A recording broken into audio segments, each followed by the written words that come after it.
and welcome back to another episode of Becoming No One. This is episode 12. I'm your host, Big Taj, and today we're going to talk about lucid dreaming. So I know the last couple of episodes has been like two-part episodes. This will also be a two-part episode. Y'all, I get all of my information from books, sometimes multiple books. So a lot of them will have like a volume 2, and I try to get as much information as I possibly can because I want us to, be aware, explore, and have a safe place where we can come and learn about these things. So this will be part 1. Next week will be part 2. In this episode, we're going to talk about like the basics of lucid dreaming, but we're not going to actually get into how do you lucid dream until next week. But we will talk about like what to expect during lucid dream. We'll talk a little bit about realism. We're definitely going to dive into consciousness, which we talked about the levels of consciousness and briefly hit on consciousness. But now we need to understand what the fuck is consciousness, right? So we'll get to understand that in a very, very deep level on this episode, which I'm really excited about. We'll talk about awareness and also preparing to lucid dream. And then we'll also talk about memories and sleep paralysis. And the reason why we need to talk about memories and sleep paralysis is because they play a part in consciousness and they also play a part in this lucid dreaming. So lucid dreaming has actually been around for a very long time. The first evidence of lucid dreaming was through the Egyptians and also the Tibetan Book of Dead. So if you know anything about the Egyptian Book of Dead or the Tibetan Book of Dead, you've probably realized that they used tactics like astral projection, meditation, and also lucid dreaming for preparation for death, right? So ancient yogis also use this as well as like dream meditations, where they basically sit for long periods of time and they go into these meditations and are able to basically explore the astral realm, the mental plane, and any other planes of existence, which we'll talk about once we talk about this, the second half of this episode, and then the episode after we'll talk about like the planes of existence, right? So lucid dreaming is not a new concept, okay? This has been around for a very, very long time. I suggest anybody who's going on this journey to read the Egyptian Book of the Dead and the Tibetan Book of the Dead, because a lot of these religions are basically based off of these books. And it's just great literature to read just to figure out what the ancients were doing and what they knew that we don't know now. Okay, so lucid dreaming wasn't taken seriously until a well-known psychophysicist studied it, and his name was Stephen Larberg. So if you want to look him up, you can. But he basically did experiments, right, on consciousness. So we'll cover lucid dreaming over the next 2 episodes. In this episode, we're going to explore, again, consciousness, sleep paralysis, memories in relation to dreaming, and also talk about how we can prepare to lucid dream in the waking life, like what we can do while we're awake to kind of help us lucid dream when we go to sleep. Okay. And now that it's starting to be more accepted, if you need a good representation of what lucid dreaming is, the movie Inception is really good. Vanilla Sky is another one that's really good. They're both about dream control and lucid dreaming. Because like I done said a million times before, they be putting it in our face. Y'all gotta watch these movies with a certain amount of discernment. All right. And then you also need to understand when it comes to lucid dreaming, intention is really, really important. Okay. You need to set the intention for why you want to lucid dream. If you want to start practicing this, you need to understand why you want to start practicing. Like, what is the overall goal? Because that'll actually help you to, get into the lucid dreaming state. Okay. So first and foremost, Taja, what the hell is lucid dreaming? Now, in the last episode, I told y'all lucid dreaming was great practice for astral projection. If you want to build up to astral projection, lucid dreaming is a great place to start. But lucid dreaming is very different than astral projection, because astral projection is you either being aware that your consciousness is separating, whereas lucid dreaming is you are actually in the dream state and you realize that you are having a dream, right? You become aware that you are dreaming. And then at that point, you can take over your dream. Now, what makes this good practice for astral projection is that a lot of things that happen when you astral project actually happens when you're lucid dreaming as well. Okay, so you may hear the sound of rushing water. You may feel like numbness in your lips. You may feel like you're being pushed or you're sinking into your bed. And a lot of times, this is a big one. You feel a presence is watching you. I can't tell you how many times I had somebody say that they woke up in the middle of sleep paralysis and felt like a presence was watching them. Okay, this typically happens and is super, super normal in lucid dreaming. So, with us knowing this, we have to accept that this experience is not going to be comfortable at the beginning. Okay, because lucid dreaming activates our amygdala, and our amygdala is responsible for fear. Okay, so we are already tapped into this fear energy when we're in this lucid dreaming state. So a lot of people will report these intense vibrations, right? And the vibrations can kind of range from like mild tingling to like vibrating so hard that you feel like your body is about to fall apart. Yes, I'm a little dramatic, but to some people, that's what it feels like. I feel vibrations myself, okay? And the whole purpose of this is um, or the whole reason why this is happening is because you are conscious or you are aware when the separation is happening, where your astral body is kind of separating from your physical or your chemical body, right? But you need to understand that these are not real. Even though they feel very real, they're not really happening. And also, the fear itself is not real, it's an illusion. It's just that the portion of the brain that controls fear is actually activated in this process. Okay. So how to prepare for lucid dreaming? It's very similar to astral projection, but the best preparation is practice. Okay. Just like anything, like you got to practice how to walk. You have to practice how to eat. You have to practice how to talk. Like anything, you have to practice how to use your astral body, and lucid dreaming is how you do it.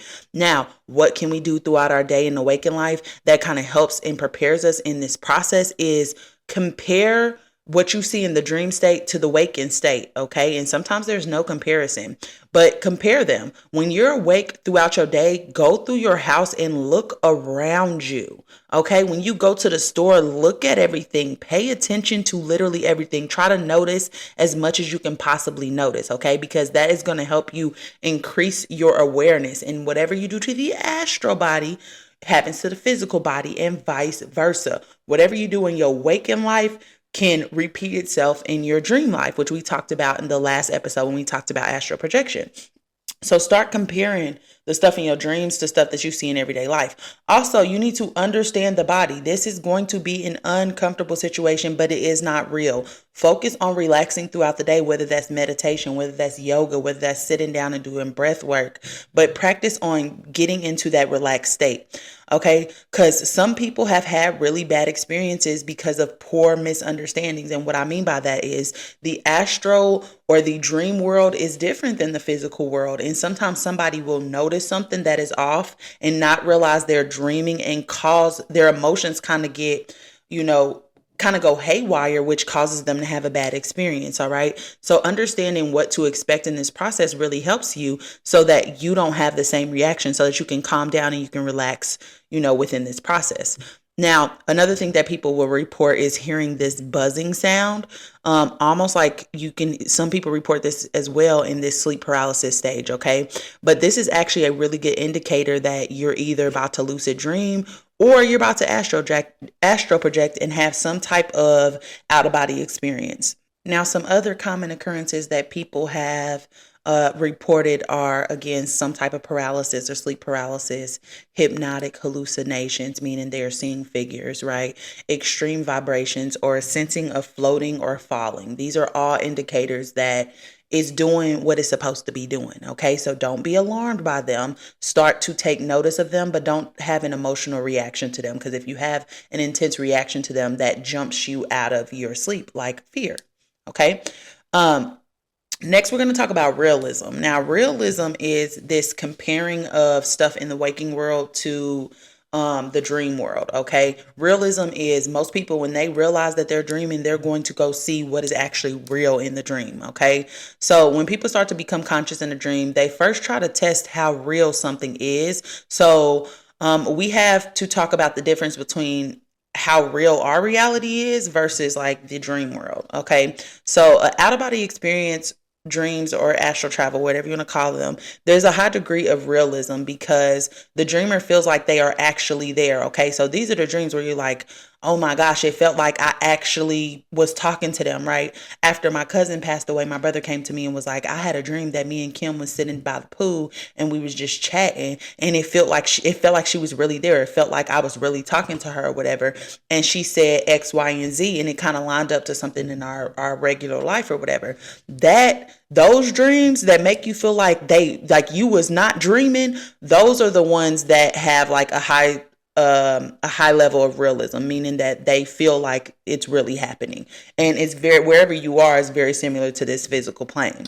Now, those dreams are more closely related to out-of-body experiences and astral projection. However, when you are in a lucid dream, there are going to be certain things that are off. That's why they tell you, check a clock, check your fingers on your hand are really, really good, because sometimes you'll have like 7 fucking fingers and you're supposed to only have 5. Okay. So, it's a super thin line with the astral projection between what's real and what's fake. Whereas with lucid dreaming, there's some type of indicator that you are actually in a dream. Now, we're actually going to spend a bulk of the time talking about consciousness, and that's what we're about to get into next. Okay. So, I just want us to refresh our mind on consciousness, but also dig a little bit deeper than we've been talking about consciousness, because I think that we literally just scraped the surface enough for you to understand what it is I needed to teach you, but we didn't go into like grave detail. Okay. When we talked about consciousness, we talked about the levels of consciousness, but we didn't really say like, what is consciousness? How are they studying consciousness? How do we know about this? What can it do? Like, we don't know stuff like that. So I wanted to take some time for us to dig a little bit deeper, because consciousness really does affect this lucid dreaming and astral projection states, right? And the whole purpose of this entire experience is for us to expand our consciousness. So we have to know like what the fuck it is. Okay. So, what is consciousness and how does it differ from the mind? So there have been multiple studies on consciousness, but there's been a more recent one, and it was a very difficult study, as you can imagine, because again, consciousness is not something tangible. It's not something that we can see. It's not something that we can feel.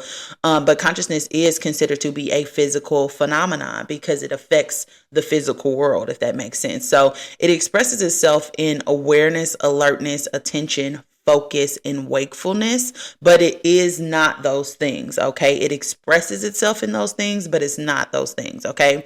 So we experience these states internally, so no one else can experience them for us, which means that consciousness cannot really be proved externally, because we are the only person who like lays witness to it. We can tell somebody what we experience internally. We can tell somebody the emotions that we feel, but there's no way for them to prove that we are actually feeling that. Okay, because there's no witness to it. Now, there was a neuroscientist by the name of Tony Nader, and he said that for someone to be conscious, they have to possess 3 characteristics. And the first one is they must be able to observe.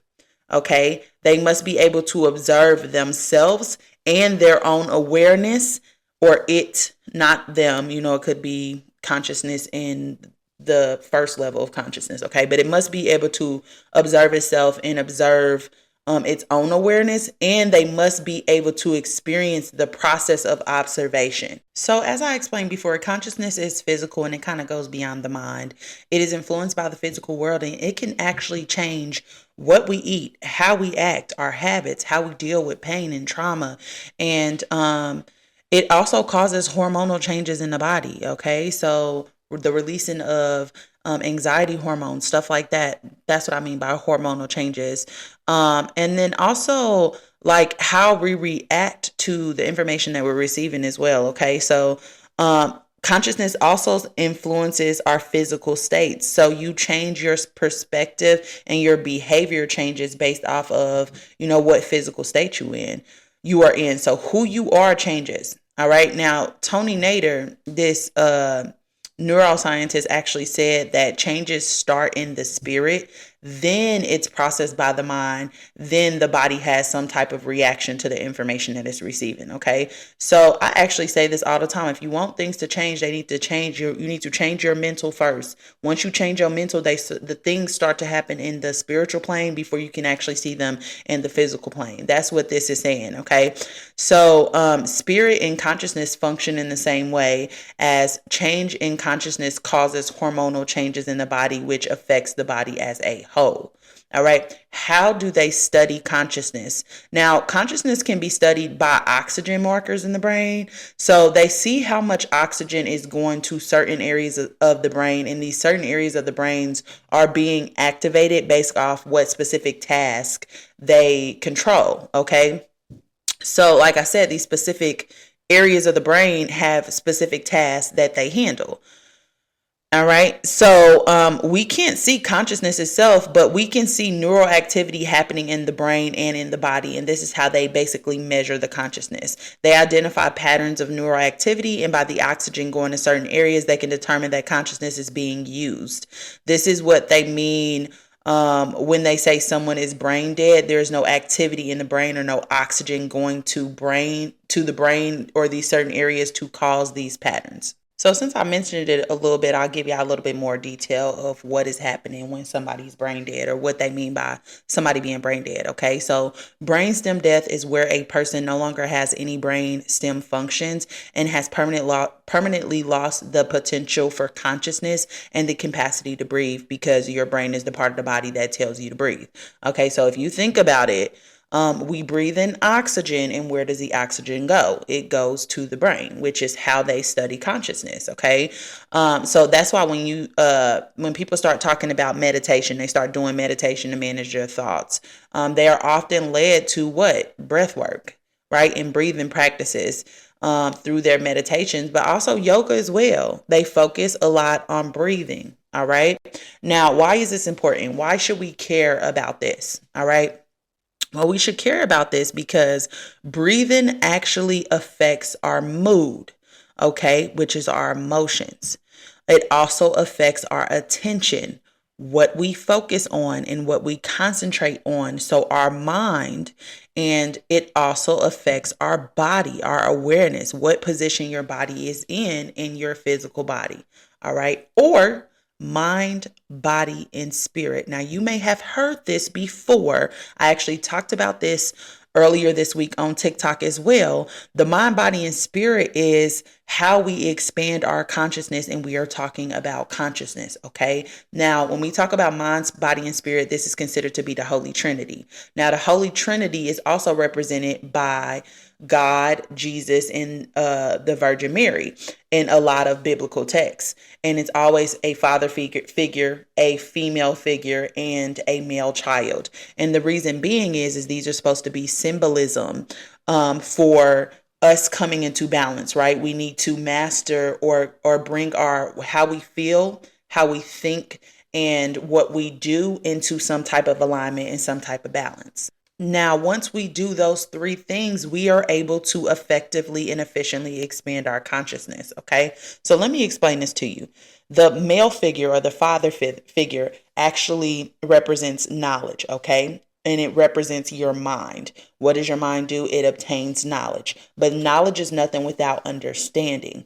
How do we understand things? Through our emotions. That is the female or the feminine component. All right, which is the spirit. Okay. And then the male sun, the reason why it's a male sun is because the male sun is supposed to represent the body. Okay. Once we have knowledge and understanding, then we can apply that knowledge and understanding. That's what we refer to as wisdom, the application of knowledge and understanding. But wisdom is just the action that you take once you have new knowledge and understanding. So the male sun is the body because our body is the masculine energy in us, right? It's the bottom three chakras, which are masculine. The mother is the top three chakras, which is our spiritual chakras, right? Which are feminine. And then the mind is something separate, okay? So it is supposed to represent the father represents the mind, the mother represents the heart, and then the female or the male child represents the body. Okay. Now, those are all symbolic of our thoughts, our emotions, and our actions. All right. Consciousness affects these things. So we need to understand these things, because once we get the appropriate knowledge, once we get the appropriate understanding, then we can take the appropriate action. This is why a lot of times in our society, we are constantly getting misinformation from the people in charge. We're constantly being given a spent narrative or fake news, okay, about certain things and certain people. And the reason why they're doing that is because if we don't have the knowledge, right, if the knowledge is hidden from us, or we've been given the wrong knowledge, we're going to take the wrong actions.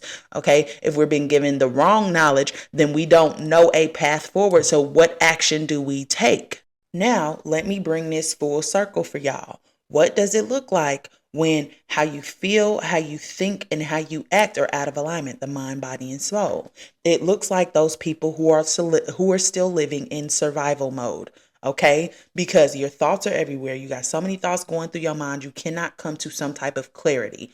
You are unable to regulate your emotions, which means that you're triggered by your environment and triggered by your past traumas. And the last part, those two things are affecting the way that you interact with other people. They're affecting what you do. Okay.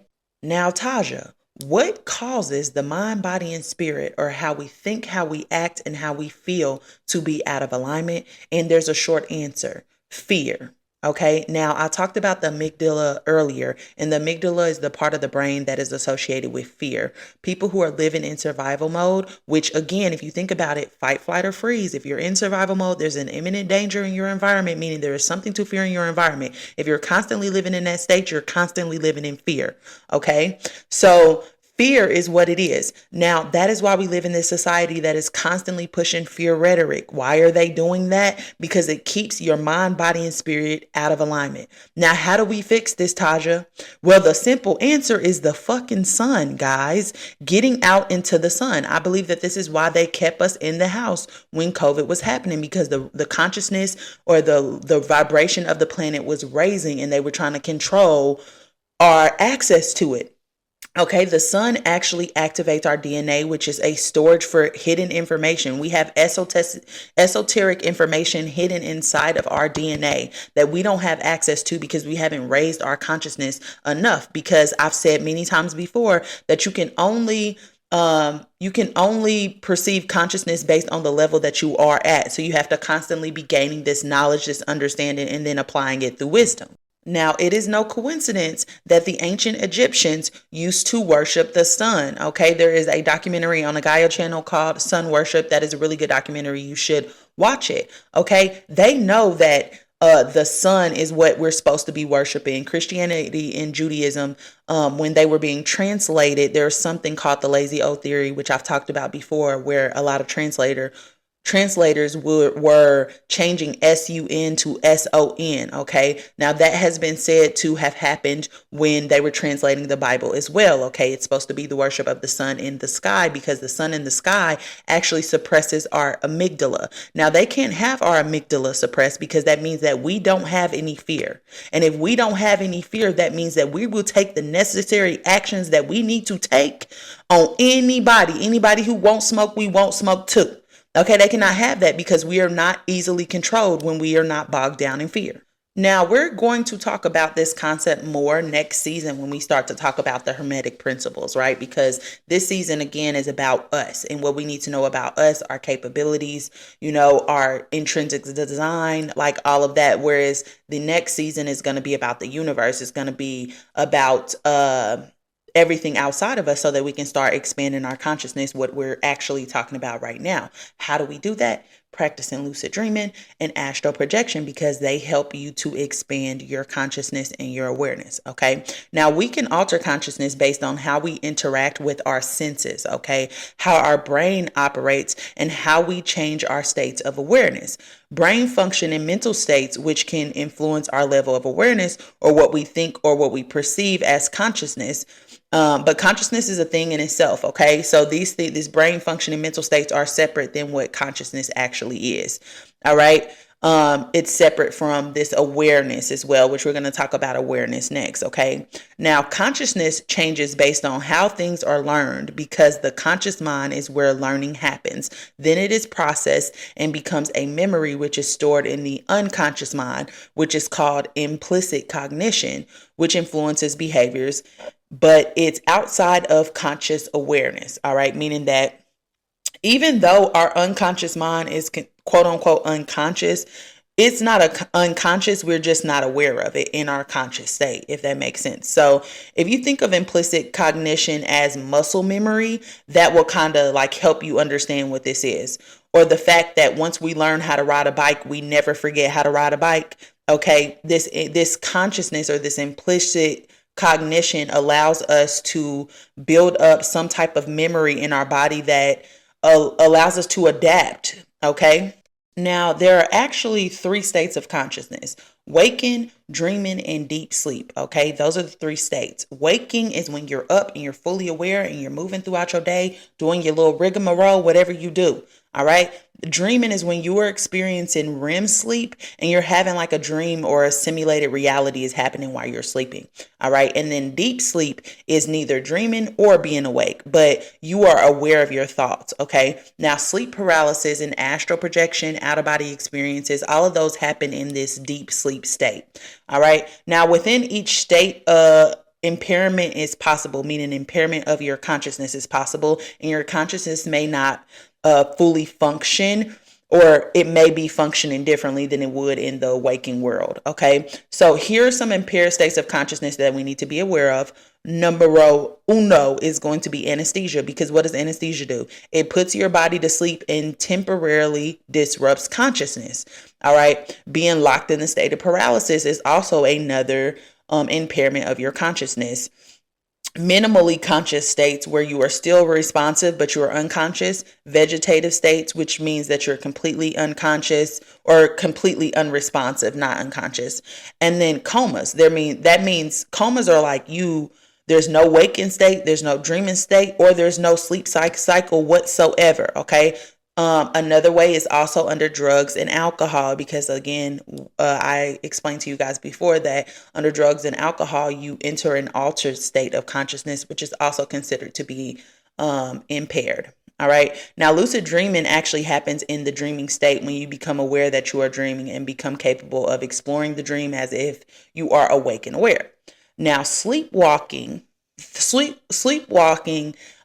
actually not always remembered by the person, and you can become aware enough that you start to like move stuff, but sleepwalking is actually when our body does not paralyze the body before going to sleep, and we'll talk about that a little bit more later. But that's also like another impaired state of consciousness. And then also hypnosis. Okay, because consciousness can be altered enough that a person seems unconscious although they are awake, but they're highly influenced by outside sources. So as you can see, our levels of consciousness change throughout the day based on how we're interacting with our environment on like a fundamental level.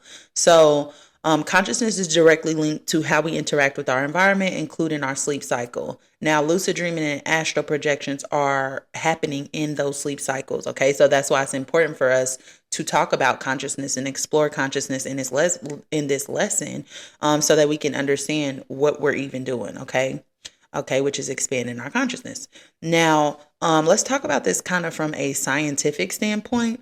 So we must understand that some parts of our brain sense information like up to 4 seconds before we can consciously perceive or process the information. So it's basically sensing the information before we even become aware of it, okay, in our body. So the reticular formation of the brain is responsible for how much wakefulness we experience, okay, so our consciousness, unconscious, like that type of thing, but it's also responsible for regulating our consciousness, all right? So damage to this area, the reticular formation, usually causes somebody to go into a coma, because all of our sensory information has to go through the reticular formation before it can ever be processed by any other area of the brain. Okay, so this is how we know consciousness and awareness are different from each other. Although they're related, they're two different things. All right. So our awareness only occurs when a secondary or succeeding area of the brain becomes aware of this information. So it's almost like when we have to go through customs every time we enter a new country as a new visitor, right? The reticular formation is customs for new information, thoughts, ideas, insights, all right? Now, the other parts of the brain, the hippocampus controls the basic bodily functions of homeostasis. The midbrain and the amygdala control the core self and the ego. Okay, so you remember I said that the amygdala is responsible for fear. Okay, we already know the relationship between ego and fear because ego is what keeps us alive. Okay, ego is responsible for us surviving. All right, so it operates based off of fucking fear. Okay. And then the cortex is the autobiographical self, which contains language, speech, and memories. All right. Now, because there is this delay and it takes time for us to process information, our reality is actually delayed. But our brain has a masking effect that makes us or that allows us to think that everything is continuous. Okay. And in this masking effect, what it's actually doing is making up stuff, like pulling stuff from our environment to make things more cohesive. Okay. And make sure that our consciousness is experienced continuously. So there are a couple ways in the waking state that we can experience this lag or this delay or this brain masking, okay, where we can see it start to break down. Now, people who have like brain lesions or like people who have like some type of damage to their brain, those people will basically say things like it was as if I was experiencing it and time was slowed down, okay? And life was happening in slow motion, okay? Now, this happens because the brain can no longer keep up with the masking effect due to it being in a weakened state. All right. This also happens in traumatic accidents as well. Now, I always think about the movies when I think about this. Every single time somebody goes through something traumatic in a movie, they start to like show them like zoning out, and then they show us from their perspective, and all of the auditory sounds are inaudible. You can't understand what nobody is saying, or it sounds like a slowed down record, everybody talking in slow motion. And it's like life is happening around them, but everything that they're experiencing is slowed down. Okay. And this is a result of the brain not being able to keep up that masking effect because something traumatic has happened or something has damaged the brain. Okay. It's a traumatic injury. Now, there is also a large part of our consciousness that we aren't aware of, which is our unconscious mind, but it controls a large area of our experience. Okay. Now, this is why we're going to lucid dream. All right. Now, these things are important to talk about because we become aware of some of these things when we are lucid dreaming, the stuff that we have hidden from ourselves, the lost memories. Okay. If you need a good example of this, I'm going to say it time blue in the face. The kids' movie Inside Out talks about this when they say, do you want to go to the subconscious mind? And then they go down into this dark area where all of her fears exist. Okay. So it's like the same freaking thing. Now, lucid dreaming is building a relationship between your unconscious mind because the unconscious mind will hide things from us. This is why sometimes you can't remember your dreams. But through lucid dreaming, you can learn to become aware during these dreams and transfer your consciousness from the dreaming world to the waking world. So the things that have been hidden from you, you can actually bring them to your conscious mind so that you can actually deal with them. Okay. Now, why is that important? Because the things that you have experienced in your memories actually shape your belief system. If you want to change your mind, you have to change your beliefs, but you have to know where the hell the belief came from. That's why, again, until I'm blue in the face, shadow work is so important. Okay. Yes, you're not going to be able to remember everything that had happened in your life, but through lucid dreaming, astral projecting, doing shadow work, meditating, through all of those things combined, you are able to expand your consciousness. You are able to figure out what is hidden and deal with it. Now, I ain't saying I ain't know I'm a preacher, but I ain't saying that I ain't. All right. So the ego is another aspect of your consciousness that plays in the background because your perception of self is generated by consciousness. All right. Your experiences. Now, actual consciousness is another aspect which is important to your overall view of reality, which includes your intentions, your desires, your emotions, your wishes, your thoughts, your imaginings, and your plans, your goals, right? These are all actions behind your consciousness or how you play out your consciousness. It's an expression of what the self wants most. Okay. This is called your, again, actual consciousness. So as you can see, your ego is not the whole you, but a small part of you. It's a small part of your consciousness. All right. That's why the ego should not be driving the fucking car. Okay. Because there's so much more to your consciousness than this little blip, this little small piece that a lot of us are living out of, which is, the ego again puts us in that survival mode. All right. So again, do your shadow work so you can get out of survival mode and get out of those lower vibrational energy places, right? Because we also talked about this before. When you are trying to astral project, when you are going into a lucid dream, you actually affect your reality. How you feel affects your reality, okay? So if you haven't dealt with your fears and your shadow work, that stuff is going to play out in front of your freaking face, okay? And it's going to affect your experience, okay? The same with earth teachers, the shroomies. Okay. If you do not set proper intentions, right? If you do not set proper intentions and your mind ain't right, you are going to have a bad experience. You're going to trip so hard that you crack all your front teeth, baby. Okay. So it's the same thing. Okay. Now, the unconscious mind is in control and creates lucidity, which brings things that are in our unconscious mind to our conscious awareness. Okay. So consciousness is the ability to awake. Okay. Is to be aware and to evaluate your environment. The most important part is the evaluating the environment part. Okay. Because how we do that is we obtain knowledge. Okay. The father figure, the mind. All right. We process for a better understanding the emotions, the female figure, the mother. Okay. And then we apply the knowledge and understanding through action in our day-to-day life, the male son. Okay. The body. All right. So that is why all of this is important, because it's all related. All right.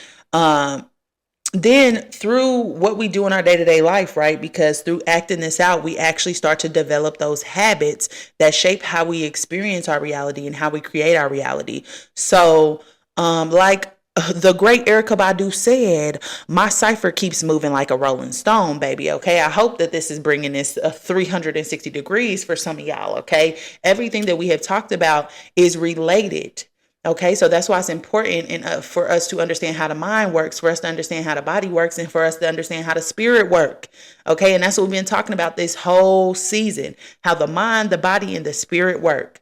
All right, the ego and the higher self, the levels of consciousness, all of that has to do with the mind, the body, and spirit, how we feel, how we think, and how we act. Why? Because when we put those into balance and into alignment, we are able to effectively expand our consciousness. And that is what we came here to do. Okay, that is the ultimate goal.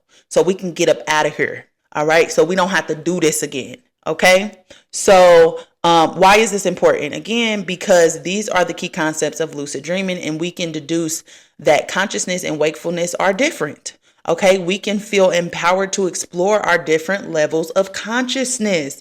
Okay, and this is how we do it. We got to practice. We got to practice. We got to practice, because practice makes perfect. All right. Now, lost dreams and concepts are hidden in the unconscious mind, and practicing becoming aware during these dream states can help you to gain access to those hidden concepts and belief systems that affect the way that you see life in the waking world. This is why we are the best interpreter of our own dreams, because our dreams are about us.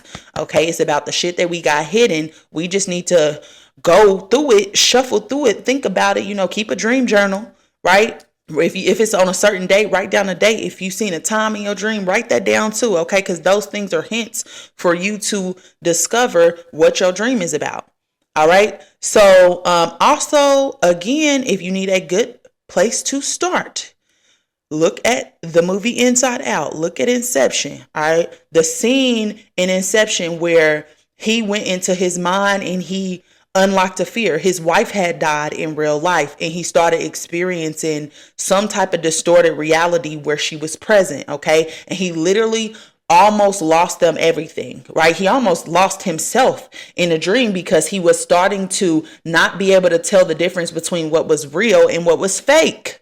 Okay. So Inception, again, is a great movie to watch about this because it can really help you to understand, all right, that there's stuff that is hidden from us in the unconscious mind that affect us in those lucid or those astral states, okay? So again, 2 words, shadow work, all right? So the unconscious is not really unconscious, though we are just not consciously aware of it, all right? It's always there, but our eyes play a trick on us, or our mind is playing a trick on us, okay? It's kind of like our nose. We know that our nose is on our face, and we should be able to see our nose from the position of our eyes, but we can't see it because our brain is playing a trick on us, right? But if we focus and we look at it, it's there. It's the same thing with consciousness. I know that my analogies be off the chain, y'all, but I'm telling y'all, my brain works in a weird way. So it do be making sense to me. I hope it be making sense to y'all. All right. So it's there, but we're not aware of it. All right. Now, this also can be accessed through hypnosis. The unconscious mind can be accessed through hypnosis. Okay. That's why some people will do those past life regressions, or some people will go under hypnosis to figure out what's hidden in their subconscious mind. Some people will go under hypnosis to stop themselves from chain smoking. Okay, or stop themselves from some type of addiction, because if you can get to the core foundation of that belief and where it started, all you do is got to change it. All you do is got to trick the mind. Now, when we was talking about the ego, we talked about Sigmund Freud and we talked about Carl Jung, okay? Now, Carl Jung actually said that the unconscious mind is basically expressing itself through the ego in the waking world, which to me makes a ton of fucking sense, because what we're doing is going around projecting our insecurities, our belief systems, living in comparison to other people, and seeing ourselves or experiencing this separation, right? When we're living in our ego and when we're living in survival mode. So when we haven't done our shadow work, we're reacting to everything based off of our trauma, based off of our experiences, okay? So that makes perfect freaking sense. Now, I can't speak to the validity of it, but to me, the math is mathing. All right. Now, through the dream experience, we can bring whatever is hidden again from the unconscious mind to the conscious, which helps you to increase awareness of your true self. Okay. Your true state of being. And just a little FYI, this is what they are trying to recreate through this AI, through this transhumanism. They are trying to recreate consciousness. Okay. That is what AI is. They're trying to make consciousness. All right. Now, the movie Transcendence with Johnny Depp is a great movie to explore this concept of them trying to create consciousness through AI. Now, let's talk about awareness in preparing to lucid dream. Okay. So lucid dreaming is basically you catching yourself dreaming, but it's not as easy as it sounds, okay? So how do we do this? We have to notice the difference between the dream world and the real world. Now, the reason why this is hard to do is because our overall level of awareness in our dream state is impaired when it comes to rational thinking and when it comes to processing information. So our mind does not work the same in the dream state. So this is why a good practice to prepare for lucid dreaming is becoming super aware of everything in your waking world. So start paying attention to your thoughts, your environment. Start paying attention to other people and their body language, your reaction to certain situations and things. Like literally become so present in your life and your reality. Remember, whatever happens to your astral body again happens to your physical body and vice versa. So increasing your awareness in the waking world will increase your awareness in the dream state as well, making your ability to lucid dream easier. All right. Now, what is awareness? Now, before we can talk about awareness, let's talk about not being aware. Okay. And when are we in a not being aware state? When we are zoning out. So a lot of us will zone out throughout the day and wind up in these trance-like states. Now, this is that going into autopilot whenever you are in these bored or these stressful moments. Now, we tend to not focus or pay attention to our environment, being in this trance that makes us oblivious to what is happening in our reality. Now, this is what people mean when they say you are dissociated. Okay, you are unaware of your reality, or you have separated yourself from it by moving into an altered state of consciousness. Okay, so you are in your own little world and you don't know what's happening. People could be talking to you, and if you in your phone, sometimes you in a trance state. If you on social media, I literally had somebody do this to me when we was on the phone, and I literally had a whole conversation with her, and she didn't even remember it because she was scrolling through social media and she had tuned me out. It's the same thing. It's dissociating. Okay, so lucid dreaming actually helps you to achieve the opposite of dissociation, and it helps us to stay more aware and increase our awareness. All right, so also another good practice is to practice mindfulness, okay, because it prepares you again for lucid dreaming. Now, the ancient Egyptians and the Tibetans had great meditation and mindfulness practices. There have been scientific studies that have drawn a correlation between mindfulness and lucid dreaming. All right, now mindfulness is just paying attention. Okay, that's what awareness is, paying attention. Okay, so it's paying attention or staying focused on what is immediately happening in your reality. This trains the brain to be less reactive, meaning that you are not responding like impulsively to whatever triggers you. You are evaluating it, and you're going from this place of fixing things to observing things. Okay, you're observing, but you're not having a reaction. Okay, this trains your brain to be less reactive. So you just have to say you just moved into an apartment that's by a train track, and you sitting down on the couch, and all of a sudden the train starts blaring its horn, and you jump up out of your seat because this is your first time hearing it. Well, the next time that train comes, you're not going to have the same reaction because you've already experienced it, and you almost can anticipate when it's coming. So our brain and our body starts to remember certain things so that we are less reactive to them, and lucid dreaming helps us practice this. So, mindfulness actually improves the connections within the brain. Now, this is actually what Dr. Joe Dispenza was talking about when he was blowing up on the internet, okay, improving these neural pathways. So when we focus on something, the brain starts to add new neural pathways or cheat codes for that specific focus. So say something traumatic happens to you, right? The first time that it happens, just like that train, your brain is just going to try to figure it out, okay? It's going to send out all kind of signals, and it's going to try to figure it out, right?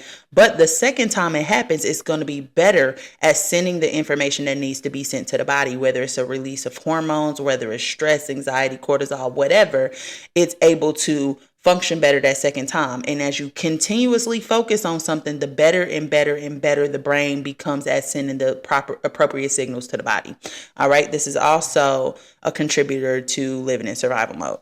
All right. So this is the same thing we talked about in the episode about the ego, retraining your brain so your ego can stop triggering you to release those anxiety hormones, which is just cortisol, based off of your past trauma. So the brain creates a shortcut or a neural pathway to send the message from the brain to the body.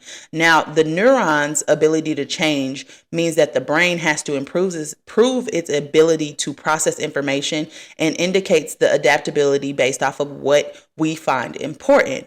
Now, mindfulness also has amazing effects on the body. Our bodies are electrical and chemical communication devices, whether we know it or not. Now, when your brain tells your body to walk, electrical impulses are sent through your neurons that release chemical signals that travel down these neuron pathways into the body to produce your desired reaction, okay, or get the body to move. Now, the first time again that this happens, you may fumble through it, but as it keeps going, or it keeps happening, or you keep focusing on this thing, you become better and better. Now, they say you need to do something 10,000 times before you become an expert on it. All of that is muscle memory. It's practice makes perfect. Okay. That's why we got to talk about memory in this episode. So there are these gaps, right? Or these synapses that are between these pathways. All right. Now, these gaps between the nerves can actually store memory, or they have said that they think that they store memory. And, they are responsible for creating our memories. So if that is the case, then that means these are also responsible for storing our trauma and our pain, meaning these gaps or these synapses, right, where these electrical impulses go from one neural pathway to another. When we focus our attention on different parts of our body, we are directing electrical impulses to those areas. And that's why sometimes when you focus on your hips or you stretch your hips out, if your hip pops, some people will actually start shaking and start crying and have like this release of trauma, okay? Because trauma is stored in the body. This is what we mean by trauma being stored in the body, and apparently is in these synapses. Now, I actually practice breaking down this energy and moving this energy all the time through my meditative practices, because I literally just move the consciousness throughout my body. When I focus on my knee, like I imagine like my consciousness hovering above my knee and then sinking down into it. And that's how I also do my chakra meditations as well. And I can literally feel the energy breaking down and moving. And sometimes I'll start to get intrusive thoughts about situations I have not thought about in years. Okay, so the trauma starts to come up when I'm doing this. Also, I listen to healing frequencies as well, and some headphones that kind of look like this, noise cancellating, really, really loud. I listen to these healing frequencies, and I can feel the energy moving through my body. I can feel the throat chakra unblockage happening. Like, I can literally feel it as it's happening. So there are ways for you to practice this as well, breaking down this energy that's stored in these synapses. Now, how do we practice awareness? One, mindful meditation. The goal is to produce no thoughts. You don't want to restrict or push away any thoughts during this mindfulness meditation because it allows you to play out whatever you're thinking about without any type of judgment, okay? So you're just observing what is happening in this mindfulness meditation. You don't want to send your thoughts away or nothing. Just allow them to come into pass. The whole goal of this, though, is to not become triggered by them, not to have an emotional reaction by them. Allow them to come and go without any type of judgment or any type of attachments, okay? It's going into that flow, baby. It's going into that flow, okay? The other part is reality checks. Now, reality checks is throughout your day, count how many fingers you have. Count, how many toes you have. Look at the clock constantly throughout the day, because remember, whatever you're focusing on throughout the day, your habits are going to seep into the dream world, okay? So 9 times out of 10, if you're doing reality checks throughout the day, right, you're going to do a reality check when you get in the dream world. And that is your moment. Okay. That is how you become aware. That is the pathway to that awareness. All right. So it's asking yourself if you are dreaming. Do that throughout your day. First, become attentive to your surroundings. Smell the air, touch things, compare the real world to the dream world. Okay. Great objects to focus on are your cell phone, their clocks, and also your hands. Look at those things frequently throughout the day. And then next, look for anything that feels strange. Okay. Always look at it in your environment, because again, it's going to cause you to do it in the sleeping world. Now, you can recite mantras that bring awareness as well, which is what some people do throughout the day. That's also a good method. But do these reality checks while you're awake, because it will help you to repeat that in a dream. Usually in a dream, you will have some type of abnormality with whatever you are checking, whereas in the waking world, you won't have that abnormality. What I'm talking about is sometimes you'll look at your hand and you'll have 7 fingers. Girl, you ain't got no 7 fingers, or maybe you do. I don't know your business. But what I'm saying is do those reality checks, because once you can notice the differences, it increases your level of awareness in both states. Okay. Now, also, make sure that you're getting enough rest, because that is essential for lucid dreaming. Sleep produces chemical changes in our brain that influence memory, cognition, hormones. Again, and hormones affect our weight, our diet, and our mood. All right. So it's really, really important that we get enough sleep. Okay. So have you ever watched the Waco stakeout? Now, this was like basically a guy who had, you can say, a religious organization, or you can say it's a cult. But basically, the feds tried to raid his compound, and instead of allowing them to come in, they just started blasting on those fools. And a lot of cops were killed, and a lot of people inside the compound were killed. Okay. But during this stakeout, which spanned over several days, right, the police used a tactic where they used sound, and they kept either relooping the same song, like blasting it, or they were just blasting music really loudly. Okay. Because I think eventually they did change the song. But the reason why that they use this sound technique is because interrupting the sleep cycle literally makes you lose your fucking mind. Okay. And they use that in police tactics because they know that. Now, this Waco documentary is actually on Netflix if you want to watch it. I believe it's on Netflix or it's on Hulu. Waco is WACO or whatever. It happened a long, long time ago in Waco, Texas. All right. So the reason why they do this is because they know that hallucinations happen and you can also lose your mind. So sleep is really, really important for us to have a healthy mind and body. Now, cortisol, which is the stress hormone, directly affects our sleep pattern or our circadian rhythm. Why? Because it basically suppresses melatonin. And how does it do that? It stops serotonin from transforming into melatonin. All right. So if you are living in survival mode and you have this cortisol, or you're stressed the fuck out and you have this cortisol constantly pumping through your veins, you are not going to be able to get good sleep because it suppresses that melatonin, especially if you haven't been getting sunlight, especially if you haven't been eating right. Right. And this is how you become less electrical and you become more susceptible to that sleep paralysis. Now, how do we fix this? Again, meditation, shadow work, managing your thoughts, evaluating your thoughts and figuring out where they came from. Keep the ego out of the driver's seat. And also regulating your emotions, okay? Evaluating them without judgment, and stop being so reactive to everything that triggers you. Take a fucking second, take a beat, do whatever you need to do. Go outside and scream if you have to. Start telling people, you know what, I'm not going to have this conversation right now. I'm going to give myself some time until you can process. And eventually with practice, you get better and better. Working out, guys. Yeah, believe it or not, working out produces dopamine. Okay. And dopamine is our joy. It's our bliss. Okay. Working out, light yoga, also breath work, dieting.